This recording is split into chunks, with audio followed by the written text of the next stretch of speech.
Hello, welcome in or welcome back to my channel. My name is Deb from DG Reads, and it's time for the final weekend of Halloweekend. If you haven't been following along in my journey, this is my fourth vlog. I combined 2 of the weeks into one last time because I had a lot going on. But this weekend is the final weekend of Halloweekend. This is a readathon hosted by Lexi at Books with Lexi. It happens every weekend throughout October, going just a wee bit into November this weekend for a total of 5 weekends. We are going through different rooms in a haunted house and reading books, doing activities, all to fulfill prompts to make it through the room, capture a ghost, pick up some equipment, and make it out alive. This is, like I said, the final weekend, so we are aiming to head back into the final room and make it out to the exterior door. It is now Thursday morning. I am running really late today, so we're going to do this a little bit quickly. I think depending on the prompt and how quickly a book comes to mind, I may or may not pick my book in this moment, but I wanted to know what my first prompt was going to be in case there's something I can be working on reading during my commute, or anything activity related I need to pick out. So without further ado, let's switch on over to the map. Okay, our map's getting a little bit bent out of shape at this point. We now have a random bird holding down the corner here, and we left off with our spot ready to go into the green room, which is our final room. We are going to be aiming to hit the equipment first, then the ghost, and then right out this exterior door down here at the bottom. So if we roll a 4 or higher, we go to the equipment. Anything less than that, we go to a spot before the equipment, and then we go on our way. So the first roll is a 3. So we're going to go 1, 2, and 3. So let's see what that prompt is.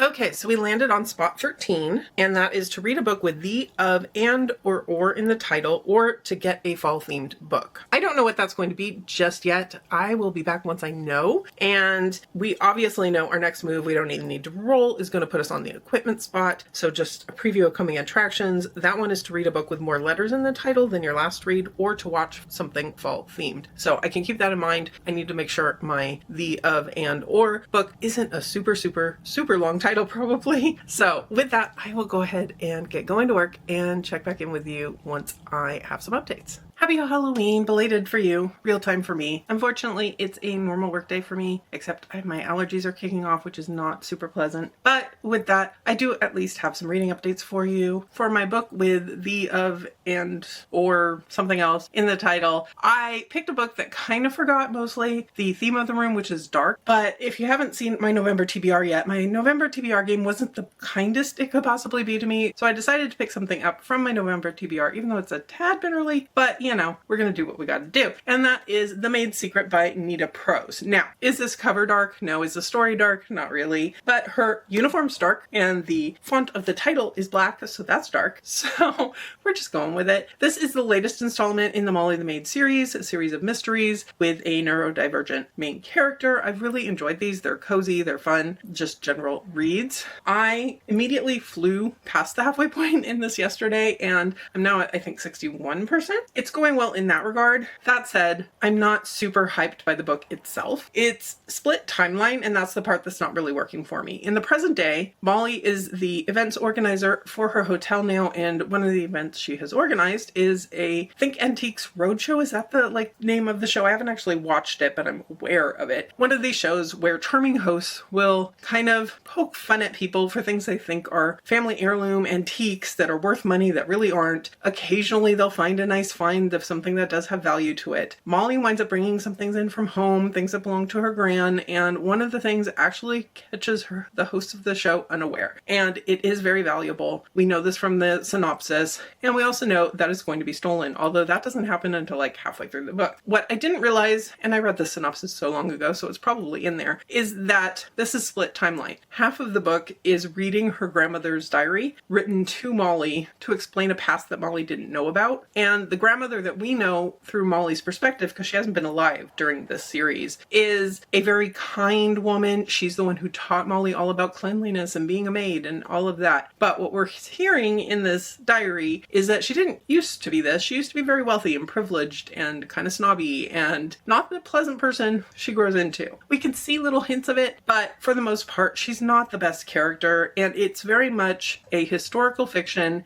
a kind of a romancy story. It's just not hitting for me. me. So I'm really enjoying the present day stuff with Molly and the cast of characters around her, the mystery of this object and what happens to it and everything else, but not so much the parts that are the historical parts. I gather that there's going to be clues in this historical part that's going to answer things in the present day. So I'm not wanting to skip anything because I feel like there's things that are going to eventually prove useful, but overall, not necessarily my ultimate favorite. So that's where we're at with this one. I'm running late for work. What's new? But I need to get going. I have a feeling, obviously I got through the first half of this and then some really easy yesterday. I'm sure I should be back with this one today, and then we'll be able to move directly onto my equipment prompt because that one's only one square away, so we don't even need to roll the dice. So that's the plan for today, and I will check in with you later. Hello again. I did indeed finish up The Maid's Secret and still feel pretty much the same by the end of the book as I did at the beginning. I just didn't feel connected to the past timeline. I did by the end like Flora a lot more. The decision she made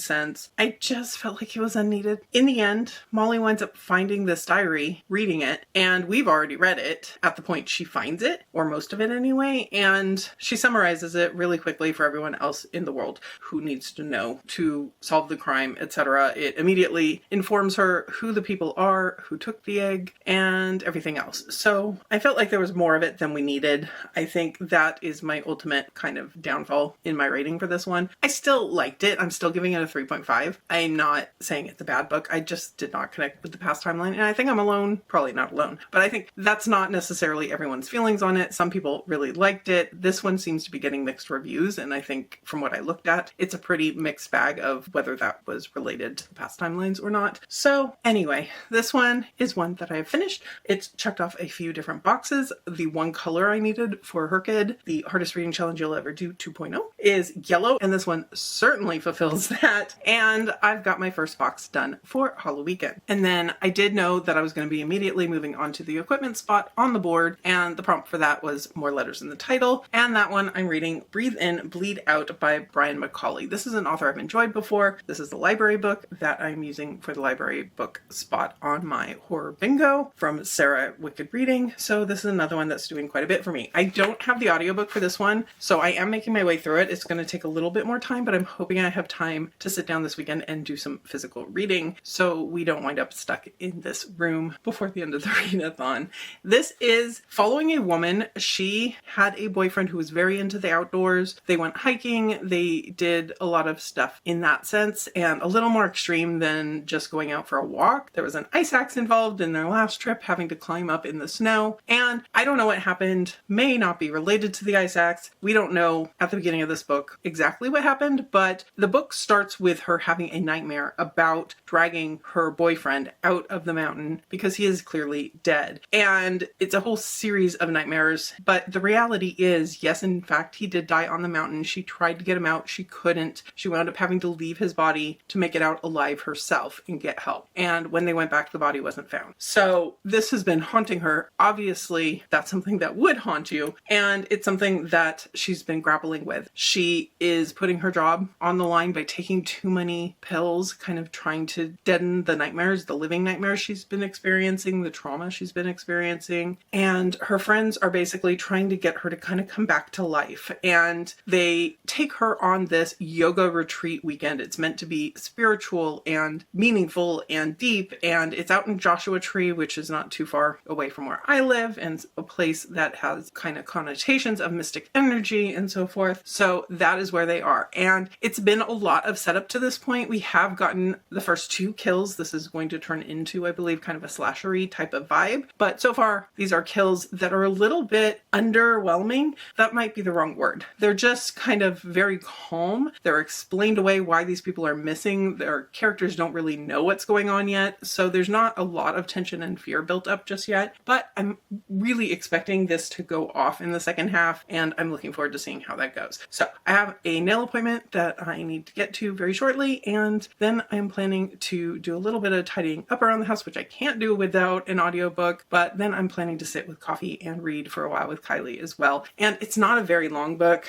The print's not very dense, so I have a certain level of hope that once I actually have time to focus, I'll get through this pretty quickly. It is Saturday, nearly noon, and I'm getting ready to actually leave the house. I'm gonna spend some time with my best friend. We're gonna drive around, drop off a bunch of books and ARCs and things like that into little free libraries, do a little bit of shopping, morning and then have an early dinner. And then hopefully that means I'll have the evening to kind of come home, relax with Kylie, and get some good reading in. I had a busy morning. It was nail day. Just did a French manicure for this time. And I pretty much just woke up when I needed to get up, get moving, hustled out the door, go do nails, came home, called my dad, and he was bringing back some furniture. I think I had mentioned it in the previous vlog. He took that home with him when I assembled my bookshelves that he gave me for my birthday so he could refinish it for me. And then he also brought over some new drawers that are things that he had built for my mother that he wanted to find a new home for. So those now live in my house, and I'm filling it up with yarn so far and some of my crochet tools and so forth. So it's been pretty much a busy morning. I finally sat down, read a little bit. I didn't even bring it up with me, but I read a little bit in Breathe In, Bleed Out. I'm still finding it okay. I'm still finding it a little bit removed from the horror, if that makes some sense, but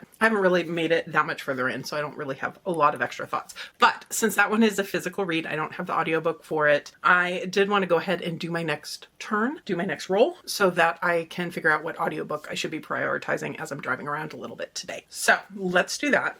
Okay, looking at the map now. Fair warning, I have changed clothes, so when I cut back to the me that's talking to you on camera, you will notice that, potentially. That's because I realized I was on the wrong set of prompts earlier, so rather than refilm the whole clip, we're just going to go for refilming this part and deal with it. So we are going to go ahead and make our first roll. We start off on the equipment down here, which we have now received. We are making our way to the ghost, but that's going to take at least 2 rolls, probably more. So let's see how we go. 4. Okay, not too bad. We go 1, 2, 3, and 4, and let's see what that prompt is.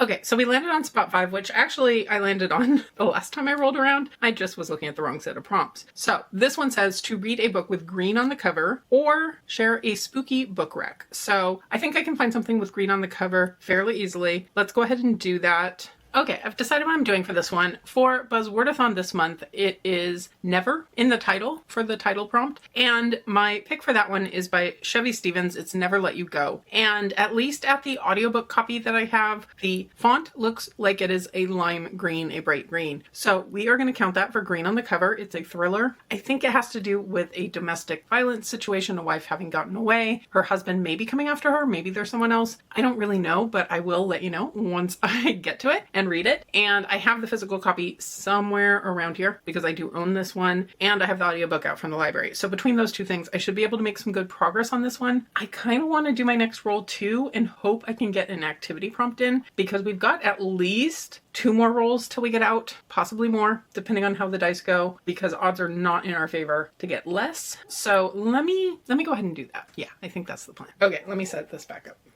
All right, so we are here. We are going to go ahead and do one more roll and see what we get. 3. Yeah, we're not to the ghost, but that lands us here, which is 1 step from the ghost. So we know I've got this prompt, whatever it is, and then the ghost without having to roll again. So that makes life a little bit easier. At least I know what I'm up against, and we'll go from there. Hi, baby. We've been joined by a Kylie to make things a little more complicated. But do we need to look at our next prompt? Yeah? Can we do that? Yeah? Okay. Big kiss for puppy. And then we're going to go do a lot of reading, because we got a lot of reading to get done, because we have to finish this readathon by tomorrow. Yeah? Okay. You look at the pretty board. Don't jump on the pretty board. We still have more rolling to do. All right. So we ended on the spot right next to the ghost, and that is spot number 9. And that is to read a book with fall colors on the cover or share your current read. Honestly, I definitely have books I could do for fall colors on the cover, but we're running out of time. So I think putting up a picture of my current read would be the way to go for this one, just to knock off a prompt without having to read an extra book. And then we know we're moving on to our ghost, and the prompt for that is to read a book that you can spell magic on the cover or do an anticipated fall activity. So I think I can definitely pick a book to read for that one and go from there. Hopefully then we are only 2 spots from the exit, and we would maybe only have 1 more prompt left unless I roll a 1 because I'm that unlucky. So we'll see how tomorrow goes, but I'll check it back in with you once I have some progress on these books.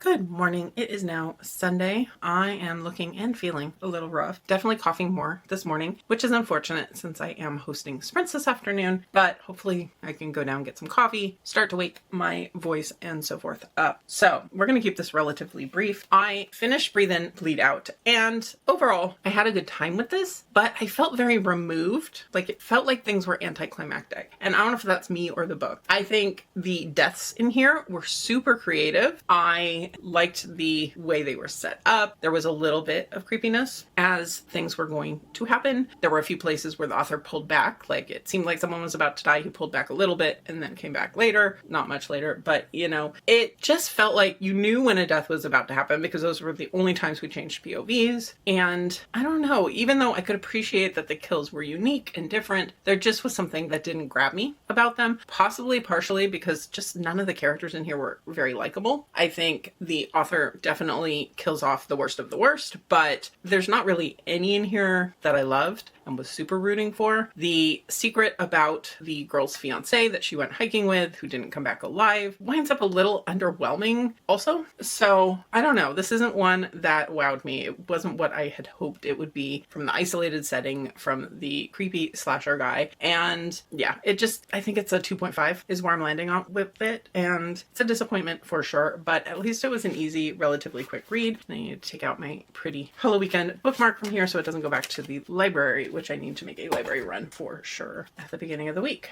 And then from there, I picked up my green on the cover book. Well, look at all that green. See it? This book has so many different covers, and generally speaking, a lot of them are the same except the font color is different. So my audio font is like a lime green, how I'm interpreting it. This one's red. I've seen one with blue. I've seen so many different covers. This one is a little bit of a backlist. It is, I think, 2017 it said, if I'm remembering right. And unfortunately, I'm feeling a little underwhelmed with this one as well. I think it jumps right in at the beginning. We are following this mother. Lindsay escaped into the night 11 years ago from an abusive relationship. Her husband's been in jail, so it's not really even feeling like she escaped from him. She ran away, but he was put in jail for something entirely unrelated, and now he's out of jail. And things start happening around her that seem creepy. There seem to be things that could be him coming back and gaslighting her and leaving little clues around that make her sound crazy when she talks to the police and says somebody's doing stuff to her. And she's really coming off as paranoid in the beginning of this. We start getting flashbacks to her time with him, and he was horrible. That is true. And the daughter was a little bit protected from that. She didn't necessarily see what he was up to. And in the present day, she's a teenager and kind of more independent and therefore making her own decisions about her father and being in contact with her father and not really understanding necessarily how bad he was or asking him questions. Mom says this, is this true? And he has the ability to kind of twist her way of thinking. Maybe that's the way to say it. But I feel like if there was a little more backstory in the beginning, I would have been hooked in a little bit more.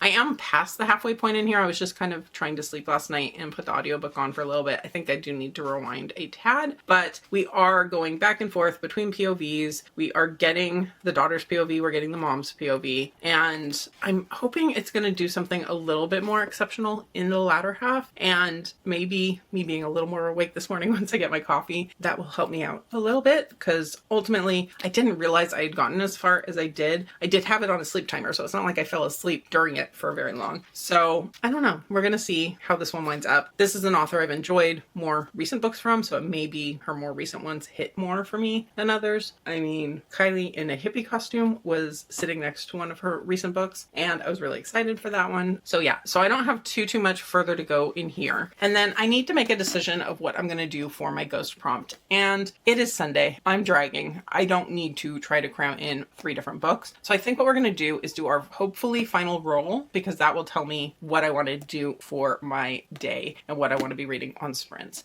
I am also participating currently in the Dungeons and Dragons Readathon, and this is brought to us by Ivy the Geek Goddess, and I am on Team Rogues, and we do have our first prompt for that, which I am slowly working away at on the side, and that is to read a book starting a series, and the book that I'm reading is Will of the Many by James Islington. This is one that is a reread for me before the sequel comes out this month, and I'm super excited to dive more into that. Plus, I do need to be starting my book for Faith Follow Along next week weekend because I am actually hosting a live show next weekend. So I definitely need to have that finished, and I haven't even started. So I don't want to wind up carrying this over into Monday at all. I want to finish up today. So let's do that final roll. I know I don't have to justify doing that, but I felt like I would explain it anyway. So yeah, let's do our hopefully final roll. Okay, so we are definitely moving to our ghost next. So we're going to start the roll from here. Obviously, if we hit 2 or higher, we can go straight to the exit prompt. And if we hit a 1, that means 1 extra prompt. Ready, set, and roll with a 6. Okay, we are finishing up strong, going straight for the exit. That's what I wanted to see. Okay, for the ghost prompt, I have to read a book that you can spell magic on the cover or do an anticipated fall activity. I am definitely going to pick a book for that, and I don't 100% know yet what it'll be. I put a bunch of books that I have on Libby that would work for this prompt. I unsuspended them, so I'm going to pick from whichever ones have come through. I did see some holds came through this morning, so hopefully one of those is one that will work for the prompt. And then the final spot 19 to get out of the room and out of the house, is to read a book you've been putting off or share your TBR. And really, the books that I have for the ghost prompt probably would work for a book that I've been putting off also, but I did just post my TBR video yesterday, and we are going to go ahead and count that for spot number 19 on the board. So that leaves me with half of this, not unsubstantial, but doable book, and then whatever I pick up for the ghost prompt. I think that'll be perfect to get me my coffee and reading this morning and get me something to read on sprints later on today. So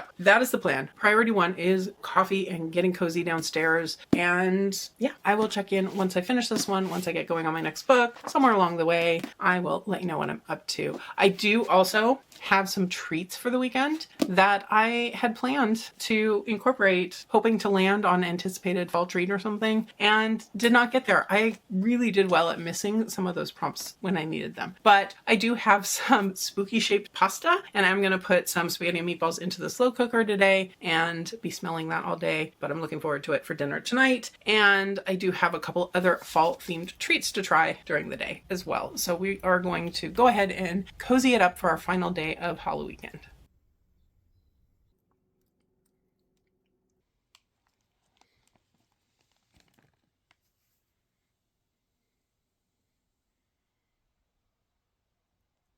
Okay, a couple updates for you. I am in the middle of doing some sprints on my channel. We are doing a little bit of chaos mode on my channel. If you haven't seen my sprints, I tend to have a spinner wheel to pick how long sprints are going to be, but given that my voice is not the best right now, I'm having to pause to try not to cough too often. I decided we're doing chaos long mode, so sprints are ranging from 40 to 60 minutes. Thankfully, the spinner wheel has been very nice and given us nice long sprints. So I'm getting some good productivity done, including working on a sweater, winding some new yarn, and getting some reading in as well. Sorry, Kylie's behind you, and she has discovered that there's a blanket on the bottom shelf of the furniture my dad brought back over, and she's kind of contemplating whether she can repurpose it for herself. So I got distracted. But anyway, I did finish up Never Let You Go just before sprint started, and it did pick up in the latter portion of the book. I did make some correct guesses as to what was really going on in here. Things, of course, weren't as easy as our main character thought they were, but I think it did a good job of keeping me at least entertained, not fully hooked, not fully loving any of the characters really.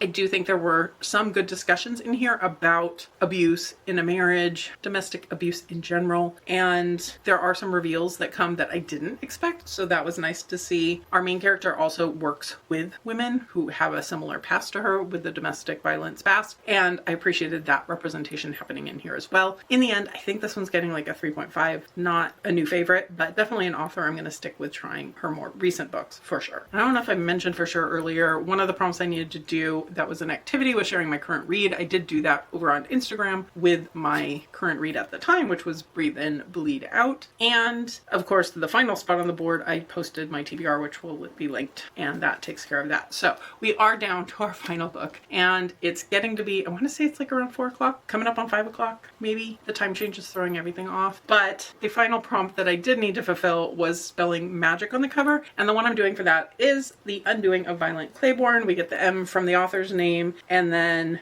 A, G, I, and C from the title. So we're getting everything we need here without even having to stretch it really. This is a historical book, which not usually my jam, but that is okay because I actually am having a decent time with this one. It is set in 1938. We're following Jillian, who is someone who's been sent away to this boarding school. She gets a new, Kylie's now having chaos mode, so if you're hearing that noise, that's what's going on.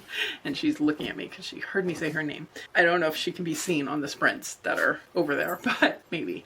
Jillian gets a new roommate who is from a much more privileged background than her, from a big family, but she does have some unusual habits, and that includes counting things and obsessing over things and repeating things. Definitely some OCD rep in an era where OCD probably wasn't a known thing, but that is going on in here. And then eventually they become friends as roommates, and Violet takes Jillian home with her to her home for the holidays. And she gets to meet Violet's family and sisters and kind of integrate herself into all of that. And I am enjoying it in the sense of the conversations that are being brought up. Definitely the mental health rep is interesting to me. Also, there are things happening that would be spoilery to tell you about, but do check triggers because there are definitely some significant triggers in here. But the discussions that wind up coming out of those situations, thank you Jingle Bell, are very interesting, and what women in this era need to find a husband. They need to find support for themselves, especially a family that's all women, really, and how that impacts kind of moral decisions with what's been going on in here. So it's been pretty good. I'm about 40% of the way through. So before I settle back in with my new ball of yarn and continue on with my crochet, I figured I'd do an update at this point. We've definitely hit a rather large milestone in here. I'm curious what the undoing of Violet Claiborne is going to exactly be. So far, Violet's a little bit removed from the story, just different circumstances have her a little more isolated from everyone else, and therefore Jillian is spending more time with Violet's sisters and kind of almost stepping into her role. So I'm very curious kind of what's going to wind up happening with Violet, who's not the main character, but is the character that's in the title. So we'll see, and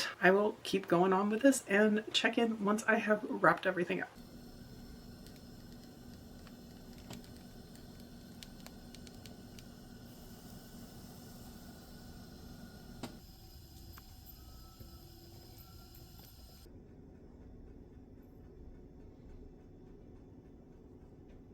I'm back. I have officially finished Halloweekend. I've escaped the haunted house. I'm feeling pretty good about that given how rough my condition in this final room was like yesterday afternoon. So I finished The Undoing of Violet Claiborne by Emily Critchley. This is such a hard book to talk about because there's things I want to talk about that happen that really truly would be spoilery. 100% look into trigger warnings for this one if you have anything in a family story that might be triggering. I think that's keeping it vague enough. But the things that happen in here are truly heartbreaking, and the fact that people are doing things intentionally is truly heartbreaking. And there's a little bit of resolution, there's a little bit of a pickup maybe at the end. I'm not sure quite if I agree that it was or not. It definitely has some resolution and answers toward the end, but ultimately, are any of the characters in here really truly redeemable? I don't know. It does go into great depth on the mental health aspects, but also some things being kind of intentionally inflicted on people. Also issues of mental health that come up for other characters in here. So I think the trauma representation, the mental health representation, the anxiety, OCD, postpartum, all of those types of things are definitely in here, and I appreciated that take on things. And I think that outweighed the fact that this definitely is a World War II historical fiction, which on the tin is not something I'm going to enjoy. But really, that's just the backdrop for everything else that's happening in here. So I am giving this one 4 stars. I think it was an emotional read. It didn't make me cry or anything, but I felt so bad for the characters in here, and I was so mad at so many of the characters in here for what they got up to. So I would definitely recommend looking into this before picking it up, but if it doesn't